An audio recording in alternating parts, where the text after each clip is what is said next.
There is a new Morning Consult poll that is post New Hampshire. So this was taken after the results in New Hampshire that shows Bernie Sanders is increasing his lead and at the same time also putting together the coalition that is needed to defeat Donald Trump in the fall.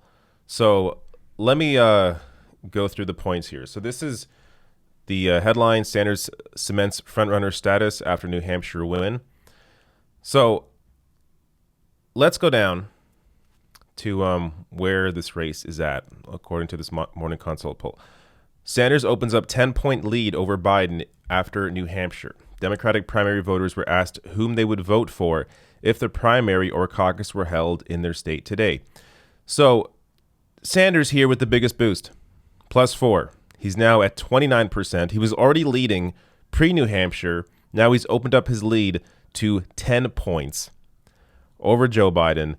You got Michael Bloomberg here creeping up. He's a +1. So Michael Bloomberg is going to continue being a bigger story that I'm going to need to cover, and we're all going to need to focus on more because of how much money he is spending on advertisements online and on television. And he's also poaching people from other campaigns because he's paying a ton of money. I mean, Bloomberg essentially has unlimited resources to pay people as much as he wants and put as many ads out that he wants to. So he needs to be... His record is horrible. So immediately once somebody out there, whether it's a progressive group or a candidate like Bernie Sanders, puts an ad together showing all of Bloomberg's faults, whether it's him endorsing George Bush in 2004. Yes, Bloomberg endorsed George Bush. He was at the RNC convention. He was at the Republican convention where he endorsed Bush on stage. That's just one. Then you have stop and frisk and his history of targeting minorities and him discussing this on camera and on tape, discussing how he targeted minorities. And he even said, as I discussed earlier this week in one of my segments, he said that he actually thinks whites were targeted too much and minorities were targeted not enough. So focus on that. Focus on how Bloomberg has never been in favor of the minimum wage. I mean, you could talk about how Bloomberg put gave money to Republicans in 2018 for the midterms. Any one of these points should sink Bloomberg pretty quickly. But these groups that have some of this money, whether it's the campaigns or whether it's the progressive groups, they need to put ads together. They need to spread this message out there before it's too late. So Bloomberg is going to be an issue going forward. But you see Buttigieg here, even though he got second place, no rise at all in the polls. Elizabeth Warren is -1, so she took a bit of a hit. And Klobuchar is now up to 5% when she was at 3%. I said this after in my New Hampshire breakdown, but Buttigieg and Klobuchar being second and third is actually really good news for Bernie Sanders because neither Buttigieg or Klobuchar have the support in states past the early states. Their support is very white, very wealthy. Liberal, white, wealthy liberals are their support, like the suburbs. That's where Buttigieg and Klobuchar have their support. The suburbs and places like Manhattan, where you have, millionaires and billionaires. Apart from that, they have no real working class support. They have no diversity in their support base. So you see Joe Biden cratering here and Buttigieg and Amy Klobuchar not really gaining from their positions in New Hampshire. Let's go down to electability. So this has been an issue that, if you've watched my videos, I talk about endlessly because I don't think the Sanders campaign is doing enough to dispel this myth that he's not electable.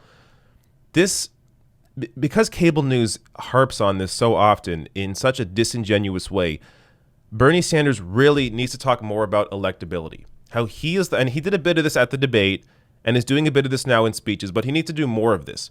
How he is the most electable candidate because he brings out young people, because he brings out independents, because he brings out working class voters, all of which did not come out in big enough numbers in 2016. So those Democratic voters that voted against Trump in 2016, the vast majority of them are going to come out for the Democratic nominee regardless. So the people you have to win over are people that did not come out for Hillary Clinton. Young people, working class voters, independents. Bernie Sanders has this coalition. And you look here, people are beginning to recognize that. So he is leading here in electability. So you have the question here is Democratic primary voters were asked about who they think has the best chance of beating President Trump in November. So here you go. Bernie Sanders now leading this post New Hampshire with +6. So before or post Iowa, he was 23. Now he's up to 29% here. Bloomberg, again, is becoming an issue because he's blanketing the airwaves with his ads. He's a +7 here, but he's under Sanders at 25%. And then you have Joe Biden, massive hit after 2 huge losses, 4th place in Iowa, 5th place in New Hampshire. His electability argument is now over. He's down 12 points at 17% from 29% post Iowa. Buttigieg is up 2, not really much of a gain considering his positions in the 2 early states.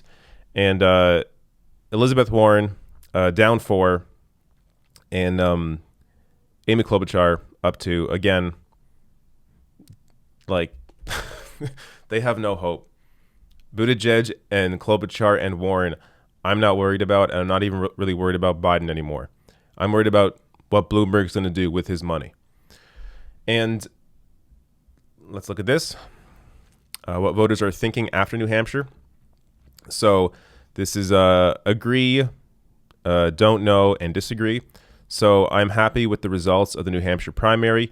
45% agree. Almost half of voters are happy that Bernie Sanders won in New Hampshire, even though half of them did not vote for him. But almost half here are happy with the results. The winner of the New Hampshire primary will be the Democratic nominee. People are split because they aren't. I mean, these are predictions people don't know the answer to. So you got 33% say yes. A bunch of people don't know, and other people say they disagree. The Democratic Party is heading in the right direction. Big support here, or I should say big agreement here, 59%. Now, the thing about this question, it's so subjective. Like, is this in relation to Bernie winning, or is it about something else? Like, questions like this I don't really care for because you don't really know what is going into somebody's answer here. But if they're looking at Bernie Sanders winning in New Hampshire, Bernie Sanders winning in Iowa, and they see the future of the party as Alexandria Ocasio-Cortez and, Rashida Tlaib, then this is an encouraging number. And then the last one here, the winner of the New Hampshire primary can beat Donald or President Trump. So again, 45%. Basically, this is almost mirroring the first question here. 45% say yes, that Sanders can beat President Trump, and that's only going to increase as he wins more states. And now let me go to Steve Kornacki, give the breakdown here of the race in terms of support.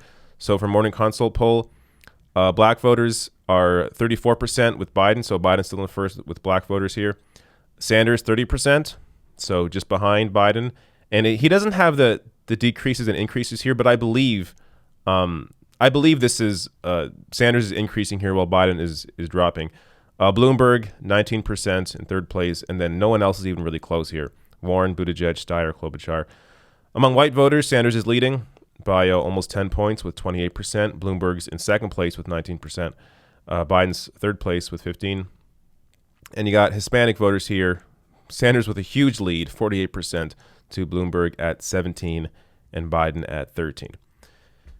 This is the coalition that you need to defeat Trump. You need black voters, which Sanders is really close to being in first here with against Joe Biden.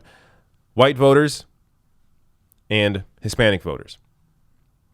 And you have all of that with the youth turnout, with working class voters, with independents. That's it. That's the coalition. That's how you defeat Donald Trump. So the Bernie Sanders campaign has this, and it continues to grow. Every poll that comes out shows Sanders is continuing to grow his support. So I think this is a good sign.